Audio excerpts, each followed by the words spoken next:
I took office, and it's been 1 year, on May 14th of 2025, we have secured in my office over 7,000 convictions. So this isn't just about arrests. We are convicting these people. Almost 80 homicide convictions, almost 1,000 illegal firearm convictions, over 900 narcotics offense convictions, 460 violent crime convictions, 43 carjacking convictions, and over 125 robbery convictions. And as the United States Attorney, I will continue to use all of my powers to make sure that we use every tool available in our arsenal to make the arrests that are being conducted by these agencies stick and to get convictions. However, there is one area in Washington, D.C. that has seen more than its share of one problem: teen takeovers. These takeovers have terrorized our neighborhoods. They have shut down businesses, and they have wasted hard-earned tax dollars of law-abiding residents who just want to live and work in peace. Those takeovers in places like the Navy Yard and Noma often lead to disorderly conduct, assaults, robberies, and fights. Mayor Muriel Bowser has repeatedly requested curfew zones and emergency measures, while the D.C. Council refuses to deal with the problem. And I'm going to say that again, where the D.C. Council that passes the laws refuses to deal with the problem. And their lack of action creates an extremely dangerous situation for the people of the district and even the teens themselves. And as we grapple with this problem, there is one area that hasn't been discussed. Parental involvement has been a noted gap in any discussion. And I am here to say, as the United States Attorney in the District of Columbia, that ends today.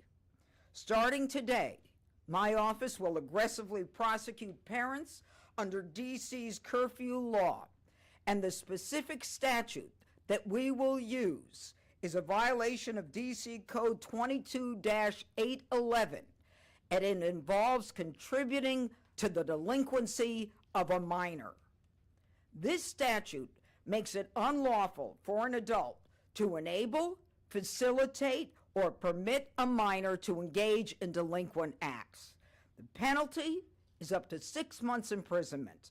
So if the evidence shows the parent knew, or should have known, or permitted, or failed to prevent participation, we're going to charge them.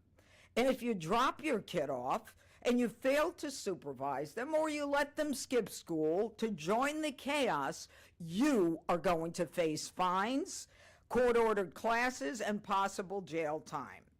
Penalties can be imposed even if the juvenile minor is not prosecuted. So a parent commits this offense if they permit or by insufficient control allow a minor under the age of 18 to violate a curfew.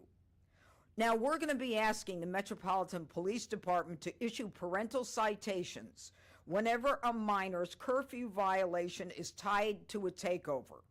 We will seek to pair these citations with mandatory parental notification and court-mandated parental classes or family counseling as a condition of the resolution of the case.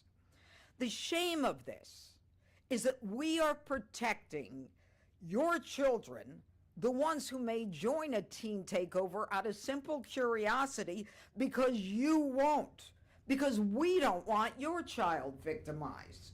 So we now have to step into your shoes, parents, to make sure that your child is not victimized. This doesn't require new legislation, folks. It's all there. And it sends a clear message to the parents. You must supervise your kids or face criminal consequences. Law-abiding taxpayers should no longer have to pay for parental neglect. And as we take back our streets, as you've heard today, there will be no excuses. Parents, do your jobs, or we will do ours. And in the end, Taxpayers will no longer subsidize the chaos caused by parental neglect.